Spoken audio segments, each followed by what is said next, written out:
네, 안녕하세요. 저는 이번에 메시지에서 오직 하나님만이라는 주제로 말씀을 전하게 된 시광교회를 섬기고 있는 이정규 목사라고 합니다. 일단 오직 하나님만이라는 주제로 말씀을 생각할 때 출애굽기 20장 3절을 먼저 읽어드리고 싶거든요. 이것은 우리가 잘 알고 있는 10계명 중에 첫 번째 계명입니다. 제가 출애굽기 20장 3절을 읽어드릴게요. 너는 나 외에는 다른 신들을 내게 두지 말라. 이 말씀은 아마 이제 교회 생활을 오래 하신 분들이라면 다 아시는 말씀일 거예요. 첫 번째 계명이죠. 이 계명은 어떤 의미일까요? 사실은 이제 얼핏 딱 보면은 우상 숭배하지 말라라는 말씀이죠. 물론 그 말이 맞습니다. 근데 이 말씀의 의미를 좀 깊이 생각해 보면은 우리가 왜 하나님께 순종해야 하는지에 대해서 굉장히 잘 말해주고 있거든요. 일단은 이 말씀을 통해서 우리가 우상이란 무엇인가를 한번 생각해 보려고 해요. 이 말씀은 너희들은 아무 신도 섬기고 있지 않은데 이제 여호와라는 신을 좀 섬기렴 이렇게 말하고 있지 않습니다. 정확하게 표현해 보자면 너희들이 여호와 하나님만 참된 하나님으로 가장 높은 분으로 섬기지 않으면 그 빈 자리에 무엇이든 다른 것을 둘 거야. 이렇게 이야기를 하는 거죠. 우리 마음의 최고의 자리에 진공 상태는 존재하지 않습니다. 그 자리에 우리가 믿고 있는 삼위일체 하나님만 있든지 아니면 다른 존재가 자리를 잡고 있는 거죠. 이것은 심지어 무신론자들도 인정하는 부분인 것 같습니다.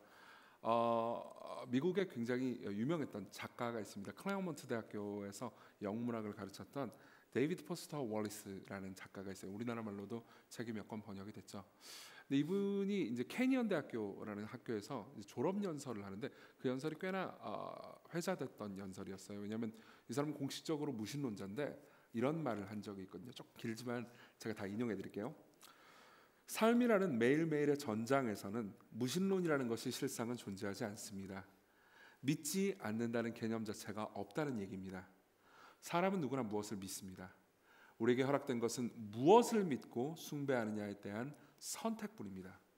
특정 신이나 정신적 존재를 믿기로 선택하는 데 있어 분명한 이유가 있다면 우리가 숭배하는 것이 우리를 종속시킨다고 볼 수 있습니다.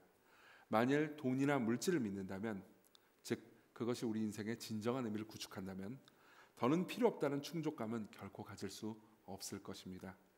자기 자신의 육체, 미모, 성적인 매력을 중시하는 사람은 여기도 아마 계실지 모르겠어요. 거울 보고 은혜 받으시는 분들, 그런 사람들은 자신이 항상 못생긴 것 같은 느낌에 사로잡힌 채 삽니다. 그래서 시간과 나이의 흔적이 보이기 시작하면 최종적으로 땅속에 묻히기도 전에 100만 번씩 죽었다가 다시 깨어납니다. 권력을 숭배하는 사람은 자신이 약하다는 두려움에 가득 찬 인생을 살게 되며 그 두려움을 물리치기 위해 타인에게 행사할 권력을 점점 더 필요로 하게 됩니다. 놀랍지 않습니까? 이게 무신론자의 입에서 나온 말이라는 것이. 그러니까 사람들은 다 직관적으로 어느 정도 알고 있다는 거죠. 모든 사람들은 무언가를 숭배합니다. 그것도 열정적으로 숭배해요. 그리고 사실 여러분들은 이 모든 것을 경험적으로 알고 있을 겁니다. 그런 순간들이 있어요. 내가 무언가 열정적으로 숭배해가지고 모든 것이 마음에 뺏긴 순간들. 한번 상상해 보십시오. 여러분들이 좋아하는 사람이 있습니다. 혹은 꼭 좋아하는 사람이 아니라 하더라도 내가 이 사람한테 연락을 했는데 이 사람이 나한테 답장을 해주기를 간절히 바라는 어떤 사람이 있을 수 있습니다. 카톡을 보냈어요. 근데 일이 안 없어집니다. 어떤 기분이 들까요? 시간이 지나도 일이 안 없어져요. 미쳐버릴 것 같지 않습니까? 근데 더 미쳐버릴 때가 있죠. 일이 없어졌는데 답이 없습니다. 진짜 미쳐버릴 것 같죠? 여러분들은 그 순간에 다른 어떤 것에도 집중하지 못합니다. 그 사람 혹은 그 사람이 나한테 주는 소식, 그리고 그 사람이 나한테 줄 수 있는 무언가, 그것이 내 마음의 최고의 자리를 차지하고 있죠. 그 순간 삼위일체 하나님은 내 마음 가운데 없어요. 그때 그 무엇 혹은 그 누군가가 내 마음의 왕의 자리를 차지하고 있죠. 자, 바로 그게 우상입니다. 그리고 놀랍게도 우상은 꼭 나쁜 것만이 아닙니다. 돈이 나쁜 건 아니잖아요, 그렇죠? 그리고 사람이 나쁜 건 아닙니다. 때로는 굉장히 좋은 것일 수도 있습니다. 저는 저희 교회에 이제 섬기는 교역자들이나 리더들하고 같이 대화를 나눌 때 그런 질문들을 굉장히 많이 던졌어요. 이정규에게 있어서 최고의 우상이 될 수 있는 게 뭘까? 뭐 때에 따라서 조금씩 바뀔 수 있어요. 근데 제가 고백했던 건 이거예요. 저는 시광교회라는 교회를 섬기고 있는데요. 이정교회에 있어서 최고의 우상은 보통 시광교회가 될 때가 많습니다. 교회 사역을 하느라 너무 바빠서 하나님께 기도를 안 해요. 되게 이상하지 않습니까? 예. 그리고 교회에서 봉사하고 설교하고 신방하느라 너무너무 정신이 없어가지고 하나님과 교제를 누리는 것을 별로 좋아하지 않는다. 그러면 분명히 그게 겉으로 볼 때 나빠 보이지 않을 수 있어도요, 그것은 저 자신과 제 가족과 우리 교회 성도들에게 해를 끼칠 겁니다. 시광교회는 좋은 거지만 제게 있어서 최고의 자리, 즉 우상이 됐으니까요. 이게 우상입니다. 그럼 여러분들은 이런 생각이 드실 수 있을 거예요. 그럼 나한테 우상이 뭘까? 예. 물론 듣자마자 직관적으로 이게 우상이구나 라고 생각하는 분들도 분명히 계실 겁니다. 하지만 좀 더 정교하게 하기 위해서 여러분들 마음 가운데 우상 판별법을 좀 알려드릴게요. 두 가지 질문을 여러분들에게 한번 던져보십시오. 두 가지 질문만 알려드릴게요. 첫 번째 질문은 이겁니다. 하나님이라 하더라도 여러분들에게 위로가 되지 않는 그 무엇이 무엇입니까? 이거 한번 찾아보세요. 제가 20살 때의 일입니다. 저는 남중 남고를 나왔고요. 그리고 제 위에 형이 있었고 남동생이 있었습니다. 그리고 이렇게 남자만 가득한 집에서는 이제 여성과 대화할 일이 거의 없어요. 다시 말하면 여성과 대화하는 법을 모른다는 의미죠. 그리고 딱 20살이 돼가지고 대학에 왔습니다. 제일 하고 싶은 게 뭘까요? 연애죠. 연애를 정말 하고 싶습니다. 근데 약간 동의하실지 모르겠는데 아마 동의하실 거예요. 여성과 대화를 전혀 할 줄 모르는 20살 남자를 좋아할 20살 여성은 없습니다. 존재하지 않아요. 어지간히 잘생기지 않으면 존재하지 않죠. 저는 늘 소외된 상태에서 고통 가운데 살았어요. 그런 상황에서 이제 항상 이제 하나님 원망하면서 살았죠. 왜 하나님 여자친구를 달라는 기도를 응답해 주시지 않습니까? 그래서 되게 우울하게 살았거든요. 근데 그러다가 이제 저보다 3살 많은 형이 하나 있었어요. 형이 와가지고 제가 맨날 우울하게 있으니까 그 교회 형이었는데 위로해 주고 싶을 거 아니에요. 그래가지고 와가지고 저한테 얘기해 주는 거예요. 정규야 괜찮아. 우리에겐 주님이 계시잖니. 라고 여자친구 있는 형이 저에게 이야기했습니다. 그래서 생각해보세요. 위로가 됐겠어요? 안 됐겠어요? 물론 이론상으로는 위로가 돼야죠. 그런데 저는 그 형이 너무 싫었습니다. 물론 시간이 지나고 나서 이제 저도 제 생각이 바꿨고요. 그리고 하나님께서는 감사하게 저 결혼도 했습니다. 여러 가지 좋은 일들을 하나님께서 저한테 주셨죠. 근데 저는 그때 그 기억이 지금도 생생합니다. 그리고 그 이후의 삶에서도 그런 순간들이, 그러니까 여자친구의 자리에 다른 것만 들어왔을 뿐이죠. 그런 순간들이 계속해서 있었습니다. 하나님이 나를 사랑한다 하더라도 별로 위로가 되지 않는 그 순간들, 그 순간들에 내가 집착하고 사랑했던 건 뭘까요? 그게 내 마음의 최고의 자리인 거죠. 이게 첫 번째 질문입니다. 두 번째 질문은요, 첫 번째 질문하고 사실 연결돼 있어요. 보통 그리스도인들이 스스로를 생각하면서 던질 수 있는 질문이죠. 여러분들은 어떤 기도가 응답되지 않았을 때 특히 분노하나요? 어떤 기도가 응답되지 않았을 때 특히 분노하나요? 제가 아는 친구는 가족에 대한 애착과 사랑이 엄청나게 강했습니다. 그리고 가족들을 잘 돌보아 주시고 보호해 주시고 함께 해달라, 이런 기도를 기도할 때마다 끊이지 않았습니다. 근데요, 결국은 어머님이 암에 걸리셨어요. 근데 이제 어머님이 암에 걸렸다는 소식을 듣자마자 이 친구는 그 이전에 이제 늘 하나님께 가족을 위해서 기도했는데, 가족을 위해서, 특히 어머님을 위해서 기도하는 기도가 더 강렬해졌습니다. 더 세졌고 강렬해졌고 더 힘차졌어요. 저한테도 굉장히 많이 기도 부탁을 했고요. 같이 금식하면서 기도하자고도 하고, 물론 저는 금식은 안 했습니다. 그러다가 결국 어머님은 돌아가셨어요. 이 친구는 이것을 통해서 2개를 배웠습니다. 감사하게도, 그러니까 이 친구는 오히려 성숙해졌어요. 그것은 그 어머님의 신앙 때문이었습니다. 그 어머님은 이제 질병 때문에 돌아가셨고, 질병에 걸리고 나서도 계속해서 질병이 낫기 위해서 기도하셨어요. 하지만 돌아가시기 전에 하나님께서 내 목숨을 주셨으니까 걷어가시는 것도 그분이십니다 라는 고백으로 자녀들을 안심시켰죠. 그리고 그때 이 친구는 내가 이토록 열심히 기도했는데 하나님께서 기도를 들어주시지 않는 것은 정당하지 않다라고 말하면서 분노했습니다. 근데 어머님은 이 친구에게 그럼에도 불구하고 사랑하시는 하나님을 받아들이라고 했죠. 여기에는 꽤나 시간이 걸렸습니다. 하지만 이 친구는 결국 받아들이게 됐고요. 그리고 가족이라 하더라도 내가 하나님보다 더 위에 두고 더 많이 집착하는 존재가 된다면 나는 이 모든 것을 우상으로 삼을 수 있구나라는 생각을 했던 거죠.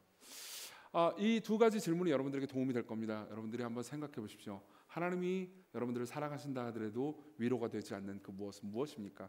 그리고 또 하나는요, 여러분들은 어떤 기도 제목에 응답받지 못할 때 특히 분노하나요? 한번 생각해 보십시오. 자, 그러면 이런 이제 우상을 파악했으면요, 우리 마지막으로 이 우상을 어떻게 이길 수 있는가? 어떻게 이 우상의 자리에 우리가 믿는 삼위일체 하나님을 모실 수 있는가? 이게 제일 큰 문제잖아요. 그렇죠? 우상을 어떻게 타파하는가 한번 생각해 보겠습니다. 이 지점에서 저는 여러분들이 대다수가 알고 계실 거라고 생각하는 이야기 하나를 꺼내겠습니다. 아브라함의 이야기죠. 아브라함은 100세에 하나님께서 은혜로 아들을 주셨습니다. 그 아들의 이름은 이삭이었고요. 그리고 나서 시간이 지나고 나서 이삭이 청소년기에 하나님께서는 아브라함한테 말씀하십니다. 내 아들, 내 독자 이삭을 모리아 산에서 번제로 바치라고요. 유명한 이야기니까 아실 수 있을 겁니다. 실제로 이 이야기는 그러니까 하나님께서 여러분들이 끝을 아신다면 아시겠지만 하나님께서 이삭을 죽이고 아브라함을 고통스럽게 만들기 위한 작전이 아니었습니다. 아브라함에게 있어서 이삭은 절대적인 존재가 되기 너무 쉬웠습니다. 늘 갈망하고 바라던 존재가 바로 아들이었고요. 그리고 그 아들이 100세 어쨌든 얻었잖아요. 그렇죠? 지금 시대와 달리 아들은 그때 당시 사람들에게 있어서는 일종의 미래였습니다. 아들이 있어야 대를 이을 수 있고요. 아들이 있어야 우리 가문의 재산을 지킬 수 있었고요. 아들이 있어야 그 사회에서 체면을 가질 수 있었으니까요. 특히 아들을 낳지 못하는 여성들은 굉장히 불행했습니다. 그때 당시 여성들은 직업을 가질 수 없었고요. 자기 자신이 의미 있고 쓸모 있다라는 것을 말해주는 방법은 아들을 낳는 것밖에 없었거든요. 그럼 그런 상황에서 이 아들은요, 아브라함에게 있어서 하나님의 자리를 위협하는 가장 큰 우상의 존재가 될 수 있었겠죠. 그래서 하나님께서는요, 아브라함을 괴롭히기 위해서가 아니고 아브라함이 살아가는 우상의 자리에 이삭이 앉지 못하게 하도록, 즉 아브라함을 수술하기 위해서, 치료하기 위해서 이 명령을 하셨죠. 내 아들, 내 독자를 모리아산에서 번제로 바쳐라. 자, 저는 이 이야기를 항상 할 때마다 정말 많은 사람들이 저한테 이런 질문들을 던지는 걸 경험했습니다. 왜 하나님께서는 아들을, 이 독자를 바치라고 하나요? 이거 너무 잔인하지 않나요? 물론 결론은 독자는 안 죽었습니다. 그러니까 잔인하지 않다라는 이야기를 했지만은 저는 역으로 이렇게도 질문을 할 때가 많습니다. 사실요, 하나님이 아니고 우리가 섬기는 모든 우상 있잖아요. 그 모든 우상은 우리로 하여금 독자를 내놓으라고 말합니다. 우리에게 가장 소중한 걸 내놓으라고 말해요. 한번 상상해 보십시오. 어떤 부모님이 있습니다. 그 자녀가 있어요. 이 자녀가 공부를 너무너무 잘하기를 바랍니다. 명문대를 들어가기를 바라요. 그래서 공부를 잘하고 네가 명문대에 들어가기 전까지는 교회도 가지 마, 수련회도 가지 마 라고 말하면은 사실 그 부모는요, 자녀를 사탄에게 바치고 있는 셈입니다. 본인은 그렇게 생각하지 않을 수도 있어요. 내 자녀가 공부를 잘하게 하기 위해서 나는 자녀의 미래를 위해서 준비할 뿐이야 라고 생각할지도 모르죠. 하지만 이 어머님은요, 사실상 독자를 바치고 있는 셈입니다. 마찬가지예요. 여러분들이 만일 성공을 우상으로 삼고 있잖아요. 그러면 성공이 공짜로 주어지나요? 아니요. 여러분들은 계속해서 일해야 됩니다. 여러분들이 어떤 사람을 우상으로 섬기고 있잖아요. 그럼 그 사람은 여러분들이 얼마나 그 사람에게 충성스러운지, 그리고 더 많이 사랑하고 더 많이 희생하는지를 계속해서 시험하고 요구할 겁니다. 여러분들은 계속해서 희망 고문을 당할지도 모릅니다. 여기 계신 분들 중에서 그 희망 고문 안에 있는 분들도 계실 수 있고요. 그럼 한번 생각해 보십시오. 모든 신들은요, 독자를 요구합니다. 모든 신들은 여러분들의 희생을 요구합니다. 모든 신들은 여러분들의 최선을 요구합니다. 근데 우리 하나님은 어떻죠? 자, 다시 아브라함 이야기로 돌아가죠. 아브라함 입장에서 미치고 환장할 만한 일이었을 겁니다. 그렇죠? 아들을 죽이라고? 근데 여기서 우리가 생각해 봐야 되는 부분이 있습니다. 하나님께서 아들을 지금 내놓으라고 하는 게 아니고요, 모리아산으로 가서 번제로 바치라고 말한 거죠. 하나님께서 말씀하신 그곳에서 모리아산까지는 2박 3일이 걸렸습니다. 최소 3일이 걸렸어요. 자, 한번 상상해 보십시오. 하나님께서 아브라함을 가스라이팅 해가지고 당장 내놔 이렇게 말고 하려면요, 그냥 지금 당장 내놓으라고, 당장 죽여라 이렇게 말씀하셨을 겁니다. 제가 말도 안 되지만 여러분들을 이제 가스라이팅 해가지고 여러분들 모두가 자, 시간교회 헌금을 많이 하게 하려고 막 설교를 했다고 합시다. 근데 다행히도 여러분들이 너무 은혜를 받았어요. 그럼 그 다음에 제가 뭐라고 말하는 게 합리적이겠습니까? 자, 전부 다 핸드폰을 꺼내세요. 여러분들의 금융 앱을 다 켜세요. 그리고 지금 바로 시간교회 이런 식으로 하는 게 적당하지 않겠어요? 근데 만일 제가요, 여러분들을 충만하게 만들어 놓고 3일 후에 하세요. 그러면요 여러분들은 3일 동안 이성을 차릴 겁니다. 내가 왜 우리 교회 아닌데? 이런 식으로 생각하겠죠. 그렇죠?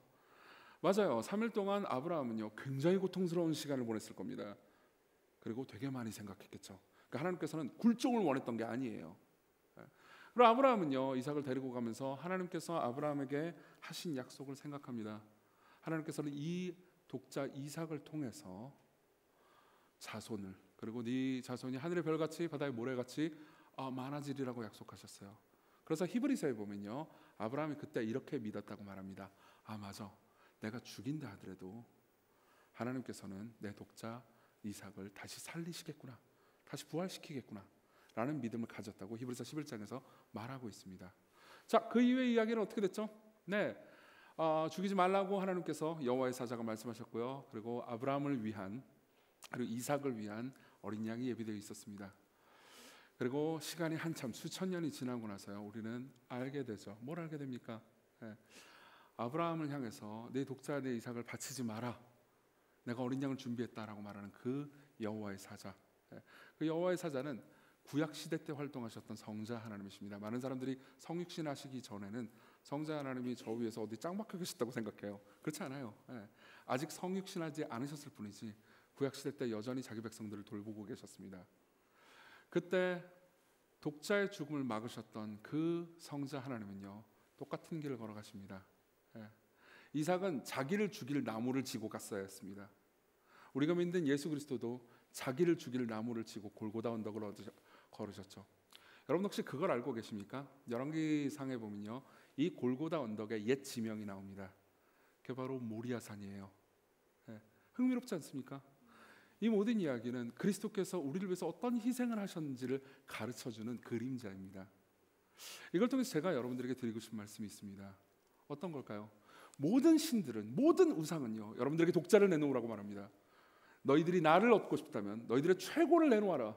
너희들이 나를 얻고 싶다면 너희들의 최고의 희생을 가지고 와라.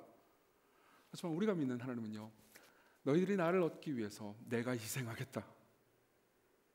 너희들이 나를 가지기 위해서 내가 모든 것을 주겠다 라고 말씀하십니다. 자, 여기서 우리가 생각해 볼 필요가 있습니다. 여러분들이 최고의 자리에 올려놓고 섬길 그 수많은 신후보생 중에서요, 여러분들을 사랑하기 위해서 모든 걸 내놓은 분은 우리가 믿는 하나님밖에 없다고요. 그러면 생각해 보십시오. 이분을 따라서 순종하는 것이 합리적이겠습니까? 아니면 여러분들이 섬기는 다른 우상을 섬기는 게 합리적이겠습니까? 그리스도를 따르십시오. 그분이 여러분들의 왕이십니다. 제가 잠깐 기도하겠습니다. 우리와 함께 하신 하나님, 당신이 우리를 얼마나 사랑하시는지 깊이 생각합니다. 우리를 진정으로 구하실 왕 예수 그리스도 외에 다른 신을 섬기지 않게 해주세요. 예수님 이름으로 기도했습니다. 아멘. 이 프로그램은 여러분의 미디어 선교 후원으로 제작되었습니다. 선교는 사명, 후원은 동역. 당신도 복음을 전할 수 있습니다. 선교 후원 02-6333-1003번